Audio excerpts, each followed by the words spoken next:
Terpantas, terkini dan sahih. Bila-bila masa, di mana jua. Berita di jari. Subscribe YouTube Bulletin TV3. Buletin pagi 11 Ogos, anda bersama saya Ramzan Muhammad Salfi. Tajuk utama pagi ini, solat sunat Adil Adha Perdana Menteri sertai ribuan jemaah di Masjid Negara.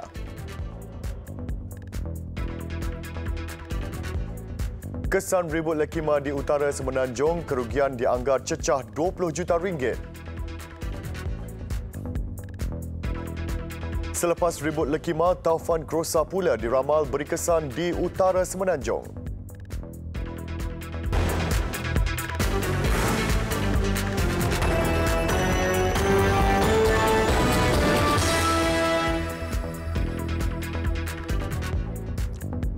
Assalamualaikum dan salam sejahtera. Perdana Menteri Tun Dr. Mahathir Mohamad hari ini menyertai ribuan jemaah menunaikan solat sunat Adil Adha di Masjid Negara. Beliau tiba pada jam 8.15 pagi sebelum menyertai jemaah di Dewan Solat Utama. Ketibaan Perdana Menteri disambut oleh Imam Besar Masjid Negara Tan Sri Sheikh Ismail Muhammad.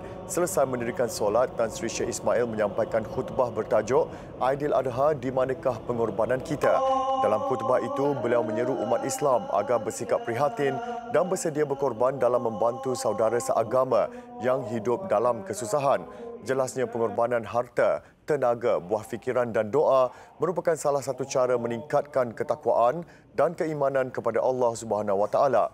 Orang ramai turut mengambil kesempatan untuk bersalaman bersama Perdana Menteri setelah selesai solat sunat Adil Adha dan bacaan khutbah.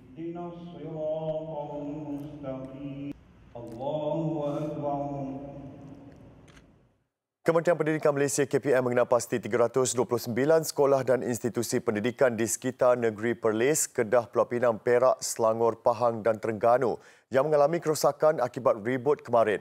Dalam satu kenyataan, kementerian berkenaan menganggarkan kerosakan di 7 negeri itu berjumlah 20 juta ringgit dan tindakan sedang diambil untuk kerja pembaikan.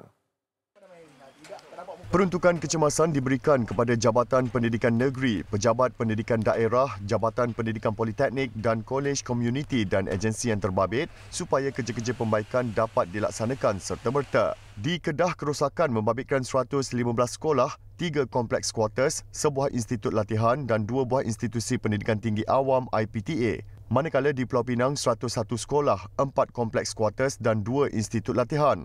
Di Perlis, 58 sekolah dikenal pasti, sementara di Selangor sebanyak 32 sekolah serta sebuah IPTA. Manakala di Terengganu, 7 sekolah dan sebuah institut latihan, sebuah IPTA di Perak dan sebuah sekolah di Pahang turut memerlukan bantuan. Kemarin, hujan lebat dan ribut melanda sejumlah kawasan di Pulau Pinang, Perlis dan Kedah. Fenomena garis badai kesan tiupan angin susulan taufan lekima yang melanda timur China. Kelajuan angin dicatatkan kira-kira 100 km sejam. Dalam perkembangan berasingan, seramai 39 orang mangsa direkodkan menerima rawatan kesan dari bencana ribut yang melanda seluruh negeri Kedah. Pengarah Kesihatan Negeri, Datuk Dr. Nurhizan Ismail dalam satu kenyataan memaklumkan 23 kes dirujuk sebagai pesakit luar manakala 16 kes dimasukkan ke ward. Kes paling tinggi direkodkan di Hospital Sultanah Bahiyah Al-Ostar iaitu 15 kes, 8 kes di Hospital Langkawi, 8 kes di Hospital Jitra, 4 kes di Hospital Kulim dan masing-masing 2 kes di Hospital Yan dan Sek. Setakat jam 5 petang semalam, seramai 23 pesakit luar dan seorang pesakit dibenarkan pulang. Sementara 15 lagi pesakit masih mendapatkan rawatan di dalam ward dengan 14 kes dalam keadaan stabil. Manakala satu kes yang dilaporkan kritikal di Hospital Langkawi kini sedang dalam proses pemindahan ke unit rawatan rapi Hospital Sultanah Bahiyah untuk rawatan lanjut. Dalam perkembangan berkaitan hasil bedah siasat kes kematian yang dilaporkan di daerah Kubang Pasu mendapati mangsa meninggal dunia kesan dari kecederaan serius di kepala. Sementara itu, satu lagi taufan dikesan terbentuk di Timur Laut Filipina. Pengarah Operasi Cuaca dan Geofizika Nasional Jabatan Meteorologi, Dr. Muhammad Hisham Muhammad Anip ketika dihubungi memaklumkan walaupun taufan kerosa itu diramal bergerak ke selatan Jepun, namun negeri di utara Semenanjung Malaysia dijangka menerima tempiasnya. Kita dapati yang taufan ini yang berada di barat Lautan Pasifik telah pun membadai timur China pada sebelah pagi tadi, dan keadaan ini tentunya akan menyebabkan taufan itu semakin melemahlah. Walau bagaimanapun terdapat lagi satu lagi taufan di belakang taufan Lekima ini yang pada ketika ini berada di timur laut Filipina, dan taufan ini dijangka akan bergerak ke selatan Jepun. Situasi ini akan boleh menyebabkan berlakunya angin kencanglah di kawasan utara Semenanjung. Beliau juga ditanya mengenai kejadian ribut di Sabak Bernam dan Kuala Selangor. Ianya merupakan ribut yang berbeza yang melanda utara Semenanjung pada sebelah malamnya. Ribut yang melanda Sabak Bernam dan juga yang melanda utara Semenanjung kita kenali sebagai garis badai, di mana garis badai ini merupakan tumpuk-tumpuk awan cumulonimbus atau awan ribut petir yang berada dalam satu garisan lah, disebabkan oleh adanya penumpuan angin. Dalam kes di negara kita ni adalah penumpuan angin daripada Lautan Hindi dan juga daripada Selat Melaka. Di Selangor, musibah yang menimpa ratusan penduduk kampung di kawasan yang terjejas akibat ribut di Sabak Bernam mendapat perhatian kerajaan negeri. Kerajaan negeri itu bersetuju untuk menghulurkan pemberian bantuan awal berjumlah RM500 kepada setiap keluarga yang terjejas yang diumumkan sendiri oleh Menteri Besar Amiruddin Syahri. Pemberian bantuan awal itu akan disalurkan oleh pejabat daerah dan tanah Sabak Bernam. Dalam kejadian awal pagi semalam, sejumlah 508 buah kediaman dilaporkan terjejas seekoran bencana alam itu.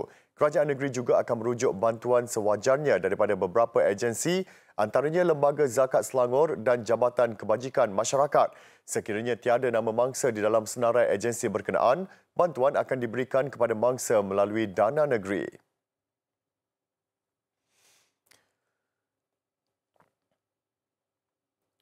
Akibat selisih faham selepas kemalangan, seorang lelaki maut setelah cedera parah dalam pergelutan di lebuh raya Kuala Lumpur, Seremban di kilometer 239 berhampiran Susur Keluar Bangi petang semalam. Susulan kejadian, sepasang suami isteri ditahan polis bagi membantu siasatan berhubung insiden berkenaan.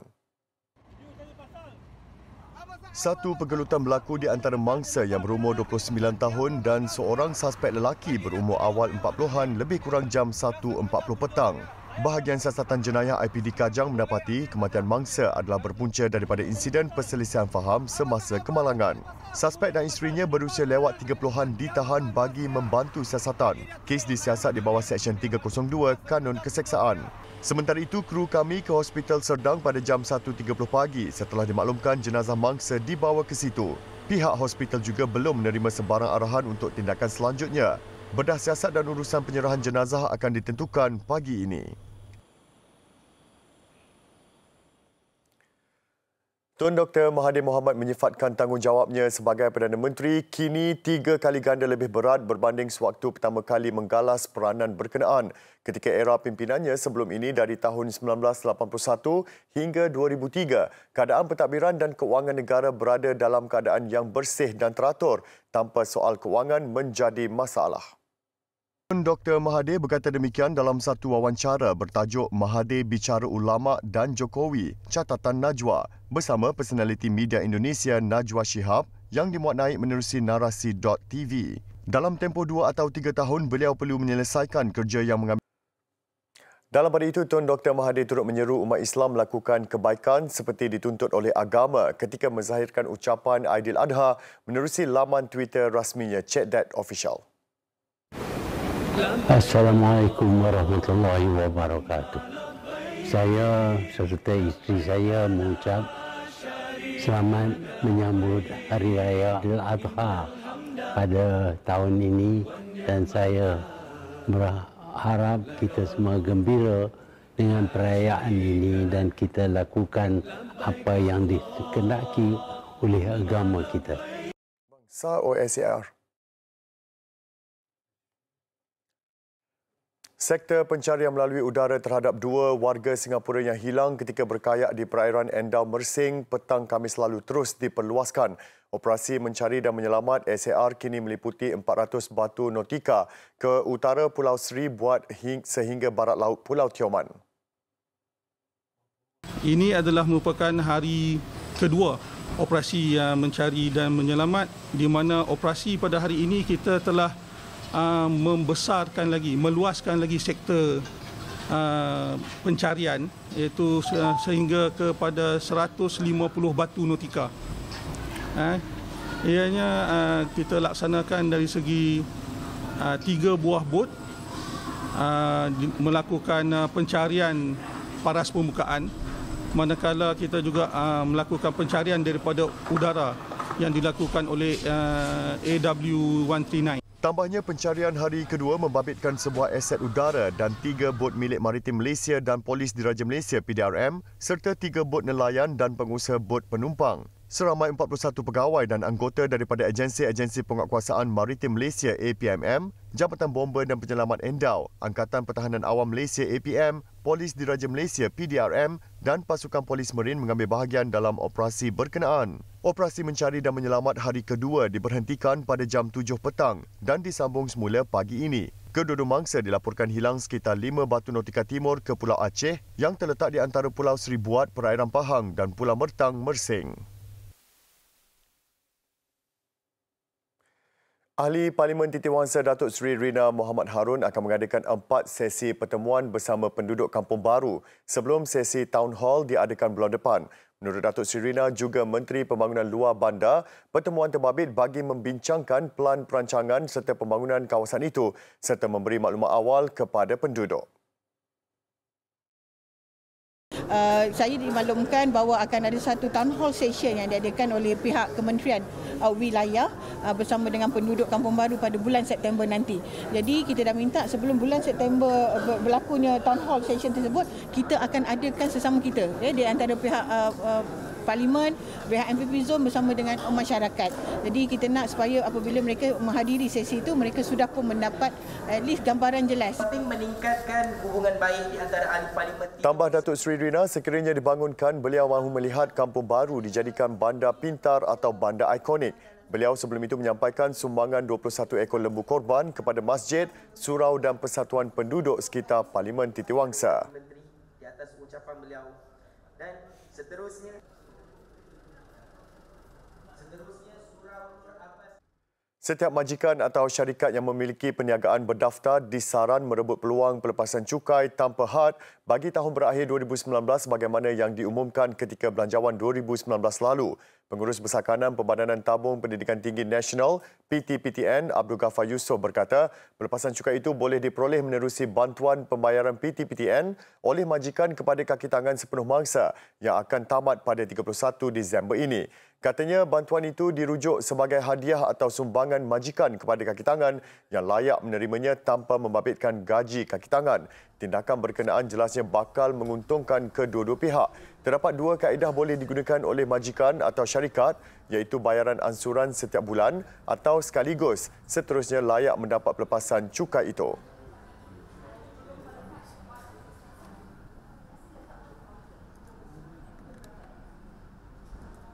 Besar impaknya. Laris selepas hasilnya. Pantas menampilkan prosiding ini secara keuangan maya. Berita di jari. Subscribe YouTube Bulletin TV3. Kita beralih ke laporan antarabangsa. Seorang warga emas cedera dalam satu kejadian tembakan rambang di dalam sebuah masjid di Oslo, ibu negara Norway.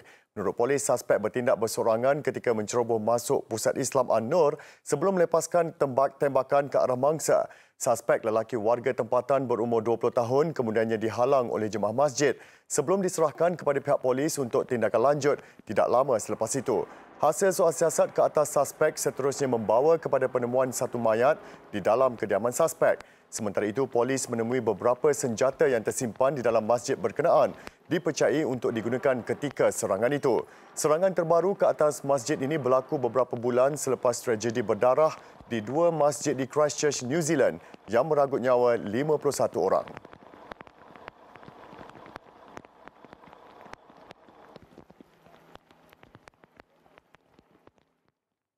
Sekurang-kurangnya 57 orang terbunuh dalam letupan lori tangki minyak di Morogoro, Tanzania. Menurut laporan media tempatan, ketika kejadian, lori berkenaan terbabas lalu terbalik. Orang ramai kemudian mengerumuni tempat kejadian kerana ingin mencuri dan melarikan simpanan petrol dari lori berkenaan sebelum ia tiba-tiba meletup. Insiden berkenaan turut mencederakan 65 mangsa lain. Angka kematian diramal meningkat berikutan ramai mangsa dilaporkan kritikal.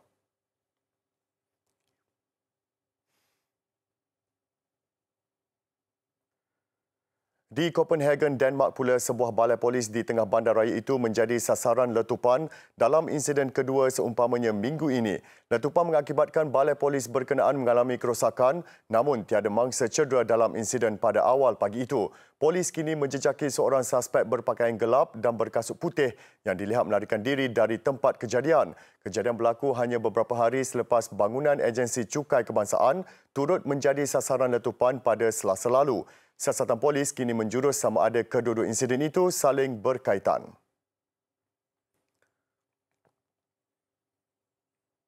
4 penduduk Palestin maut selepas tentera rejim Zionis melepaskan tembakan ke arah mereka. Tentera rejim Zionis mendakwa mangsa cuba merentas sempadan dengan membawa rifle AK-47, senjata pelancar roket anti-kereta kebal dan bom tangan sebagai alasan untuk melakukan kekejaman terbabit. Kejadian berlaku semalam ketika umat Islam Palestin sedang melakukan persiapan untuk menyambut Aidiladha. Setakat ini, tiada sebarang kenyataan dibuat pihak Palestin di Gaza mengenai insiden terbabit. Sekurang-kurangnya 300 penduduk Palestin terbunuh di sempadan Gaza akibat ditembak oleh tentera rejim Zionis sejak Mac 2018.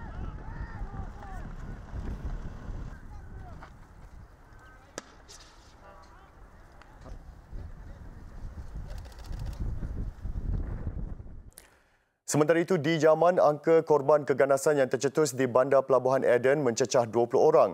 Pertempuran di antara tentera kerajaan disokong tentera Arab Saudi dengan kumpulan puak Houthi yang masuk hari ketiga meragut sekurang-kurangnya 5 nyawa. Ketegangan berkenaan turut mengakibatkan bekalan air terputus sejak beberapa hari lalu. Lapor media Al Jazeera, penduduk merayu bantuan terutamanya bagi mereka yang mengalami sakit kronik.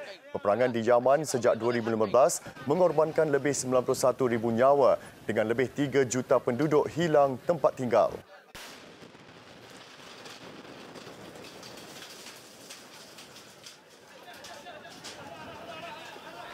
Besar impaknya. Laris selepas hasilnya. Pantas menampilkan prosiding ini secara dan kewangan maya. Berita di jari. Subscribe YouTube Bulletin TV3. Beralih ke sukan, 6 lagi perlawanan pembukaan Liga Perdana Inggeris berlangsung semalam menyaksikan aksi tumpuan membabitkan juara bertahan Manchester City yang berpesta gol 5-0 ke atas West Ham United. Sementara Tottenham Hotspur berjaya memanfaatkan beraksi di laman sendiri apabila menewaskan Aston Villa 3-1. 2 gol lewat menerusi penyerang sensasi Harry Kane berjaya membawa pasukannya meraih 3 mata dalam aksi sulung EPL musim ini di laman sendiri Stadium Tottenham Hotspur. Spurs bagaimanapun berdepan laluan berliku apabila ketinggalan 0-1 hasil gol awal John McGinn minit ke-9. Namun tuan rumah berjaya menyamakan kedudukan 1-1 pada minit ke-73 hasil gol Tongi Nobel sebelum Kane melengkapkan hari gemilang Spurs menerusi 2 gol berturut-turut pada minit ke-86 dan 90. Terdahulu juara bertahan Manchester City tidak berdepan masalah apabila mencatat kemenangan besar 5-0 ke atas West Ham di tempat lawan. Raheem Sterling muncul wira skuad Citizens menerusi gol hat-tricknya masing-masing pada minit ke-51, 75 dan 90. Baki 2 lagi gol dijaringkan rakan sepasukan Gabriel Jesus pada minit ke-25 dan sepakan penalti diambil Sergio Aguero pada minit ke-90. Hasil kemenangan ini, Manchester City menerajui catatan Liga hanya dipisahkan dengan perbezaan gol dengan Liverpool di tempat kedua.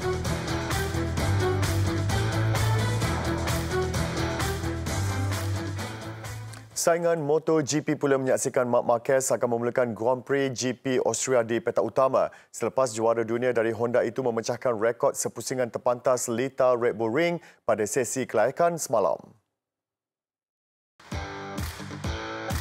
Kejayaan penunggang kelahiran Sepanyol itu turut menyaksikannya mengatasi rekod memulakan perlumbaan di petak utama yang sebelum ini dipegang legenda Australia Mick Doohan dengan 59 petak utama di kelas elit. Begitupun Marquez yang tampak berada di landasan untuk memenangi gelaran dunia ke-6 dalam kelas MotoGP masih memburu kemenangan pertamanya di Lita Red Bull Ring. Marquez menyamai rekod petak utama yang dipegang Duhan pada perlumbaan sebelum ini di Brno. Selepas tampil bertenaga ketika sesi latihan bebas, pelumba berusia 26 tahun itu membuktikan bakat istimewa miliknya dengan mencatat rekod terbaru Lita 1 minit 23.027 saat. Menyertainya di barisan hadapan ialah pelumba Petronas Yamaha Separ Racing Fabio Quartararo dengan penunggang Itali Andrea Dovizioso dari Ducati yang memburu kemenangan keempat berturut-turut di Austria di petak ketiga.